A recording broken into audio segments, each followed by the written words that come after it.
સિહોરમાં ચુવાડિયા કોળી સમાજની મહત્વની બેઠક યોજાઈ હતી। ભાવનગર, સુરેન્દ્રનગર સહિતની સૌરાષ્ટ્ર કચ્છની 54 જેટલી વિધાનસભા બેઠક પર કોળી સમાજના મત નિર્ણાયક બની ગયા હોય, જેમાં ચુવાડિયા અને તળપદા કોળીના મતદારો લગભગ સરખા ભાગે હોય છે।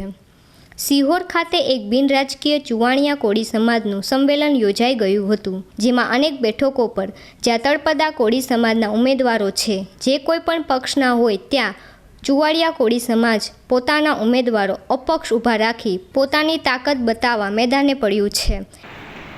નવયુવાનો અને મીડિયા સહકર્મીઓને નતવક્ષ હું તમને સૌને વંદન કરું છું। સાગરે બહુ સરસ વાત કરી કે અમે ભલે ના જીતીએ પણ સાહેબ યાદ રાખજો, આ ચુવાડિયા કોળી સમાજ વિશ્વનો ફક્ત અને ફક્ત એક જ એવો સમાજ છે જે આજ દિન સુધી આટલી બધી વસ્તી હોવા છતાં ક્યાંય પણ પોતાની દાવેદારી વ્યવસ્થિત નથી નોંધાવી,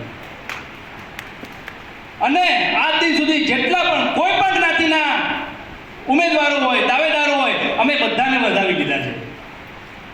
પણ મારા કમલેશભાઈ બહુ સરસ વાત કરી કે આભાર એ સોમાભાઈ ગાંડાનો કે કદાચ એનું મગજ ગાંડું થયું હશે અને મારા સમાજનો વિરોધ ઉઠાયો, પણ હવે ગાંડાને ખબર નથી કે આનું પરિણામ આખા સમાજ કદાચ ભોગવવું પડશે, કારણ કે ચુવાડિયા કોળી સમાજ એ સુતેલો સિંહ છે, એને તમે છંછેડી નાખ્યો છે, હવે શિકાર થશે, હવે સમજના નામે નહીં ચાલે, હવે વિધાનસભા અને લોકસભામાં જયવીરનાથ લખેલી ગાડીઓ જવી જોઈ છે, હવે અલગથી ટિકિટોની માંગણી થશે, અને જો ટિકિટો નહીં મળે તો અમે એમને હરાવી દઈશું। અમે ખાલી ભાવનગર જ નહીં, રાજકોટ, સુરેન્દ્રનગર દરેક જગ્યાએ બહુમતી છે, પણ સાહેબ આજ સુધી ક્યારેય પણ દાવેદારી નથી કરી। વિચાર તો કરો, અને એક ટિકિટ મળીને આ લોકોને પેટમાં તેલ રેડાયું, અને સાગરે કીધું એમ એક પણ આગેવાન એવો નથી આવ્યો કે આજ દિન સુધી એમને વાળ્યા હોય પાછા કે ભાઈ રહેવા દો, આપણી જ્ઞાતિ જ છે, સમજત છે, બેઠા બેહો, આપણે એમને જીતાડીશું। પણ અભિયાન 2 મિનિટ પહેલાનો તમે વિડીયો જોઈ લેજો, લીંબડીમાં એ લોકોએ હજી બેઠક કરી છે, એક જ એ લોકોનો એજન્ડા છે કે ચુવાડિયા કોળી સમાજનો ઉમેદવાર હારવો જોઈએ। તો સાહેબ યાદ રાખજો, અમારો એક જ એજન્ડા છે, ભાવનગરમાં તમને હરાવી નાખીશું। ખાલી ભાવનગર જ નહીં, જ્યાં જ્યાં પણ અમારી વસ્તી હશે અને આમાં તમે ઊભા છો ને, બધે હરાવી નાખીશું। સાહેબ અમને લડતા શીખવાડ્યું, અમે અત્યાર સુધી લડ્યા પણ હવે લડતા શીખશું, અને આવનાર સમય આપ સૌને આહ્વાન કરું છું, આજ ગામે ગામેથી આપ આવ્યા છો, આપ સૌને આહ્વાન કરું છું કે ભાવનગરમાંથી જે કોઈ ઉમેદવાર નક્કી થાય, ખાલી 50,000 વોટ લાવી આપો, વિધાનસભાની 3 ટિકિટની જવાબદારી મારી છે સાહેબ, હાલ બનાવી નાખીશું આખા ગુજરાતને, ખાલી એક વખત હાકોટ કરો તમે, છે ત્યાં દિલ્હીથી તમારી માટે ટિકિટો લઈ આવીશું। સાહેબ મને શરમ આવે છે, નાનપણથી 16 વર્ષથી હું સમાજ સેવામાં છું, મોટા મોટા ધુરીંધર આગેવાનો જ્યારે સાહેબ ટિકિટની માંગણી કરતા હોય ને ત્યારે આપણને ક્યારેક શરમ આવે, પણ મને સાગર જેવા યુવાનો જોયા એટલે હવે મને અંદરથી ખુશી થાય છે કે સાહેબ હવે કદાચ ટિકિટ માંગવાની જરૂર નહીં પડે, આ લોકસભામાં બતાવી દો, આવનાર સમયમાં સામેથી ટિકિટ તમને આપવા આવશે સાહેબ। એ લોકોનું કહેવું છે વિસ્તારમાં 2.5 લાખ જેટલા મતદારો તેમના છે, ત્યારે તેમને જ પૂછ્યું કે તેમનો શું વિરોધ છે, શું તેમની અપેક્ષા છે, શું તેમની સાથે વાત કરશું, શું અત્યારે શેના માટે તમે બધા આગેવાનો ભેગા થયા છો, કઈ બાબતે તમારો વિરોધ છે?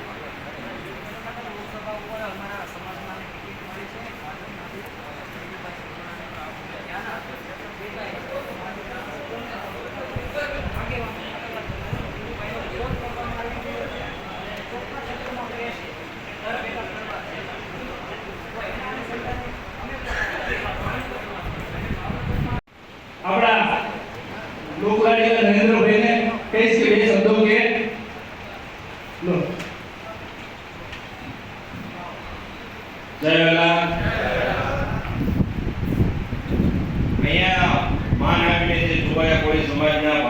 આપણે વડીલોએ જે મને અત્યારે બોલવાનો મોકો આપ્યો એ તમારો બધાનો ખૂબ ખૂબ આભાર. ડાયસ પર બિરાજમાન રાકેશભાઈ પગીથી માંડી તમારું મિત્રગણો મીડિયા સાહેબ પહેલાં તમારું નામ કહો. સાગર કલાણીયા મારું નામ, તળાજા તાલુકો, ગામ જસપરા. સાગરભાઈ, કઈ વાતને લઈને અત્યારે ચુવાડિયા કોળીના સમાજના બધા આગેવાનો ભેગા થયા છે? શું તમારી માંગ છે, વિરોધ છે, શું અપેક્ષા છે? જેમ હાલમાં સુરેન્દ્રનગરમાં જેમ સમગ્ર ગુજરાતમાંથી 26 બેઠકમાંથી ચુવાડિયા કોળી સમાજની એક ટિકિટ મળી છે, એના ફાળે આવી છે ચંદુભાઈની.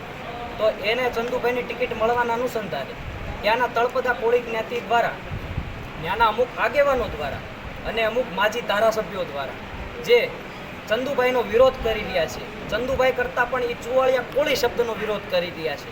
એટલે એના અનુસંધાને અમે અહીંયા જે કાર્યક્રમ કર્યો છે અને જે અત્યાર સુધી અમે સરપંચથી માંડીને પાર્લામેન્ટ સુધી તળપદા કોળી જ્ઞાતિને સમસ્ત કોળી જ્ઞાતિને સ્વીકાર્યા છે. એ કોળી જ્ઞાતિમાં કોઈ પણ હોઈ શકે, જે 27 જ્ઞાતિઓ આવે છે કોળી જ્ઞાતિમાં, સમસ્ત કોળી જ્ઞાતિમાં, એ તમામ જ્ઞાતિને અમે સ્વીકાર્યા છે. તો આજે એક ટિકિટ આપવાથી અમુક લોકોને પેટમાં તેલ રેડાયું છે. એના અનુસંધાને અમે